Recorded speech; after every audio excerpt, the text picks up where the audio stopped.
Biar dalam dunia ni orang lupakan kita, jangan Allah lupakan kita. Biar dalam dunia ni orang tak tengok kita, tapi Allah tengok kita. Biar dalam dunia ni orang tak hargai kita, tetapi Allah menghargai kita. Manusia ni tuan-tuan selalu khianati kita. Manusia ni selalu sakitkan kita. Yang tak pernah sakitkan kita Allah Ta'ala.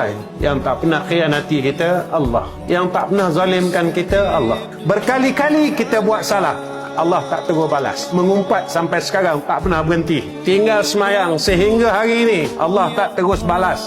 Allah tak terus celakakan kita. Allah tunggu kita. Allah nantikan perkataan taubat kita. Tapi manusia, sekali kita buat salah dan dia terus balasnya, sehingga seolah-olah dia mahukan kita mati, seolah-olah dia mahukan kita ini tidak ada dalam dunia ini. Tapi kita tuan-tuan masih tak pedulikan Allah Subhanahu wa ta'ala.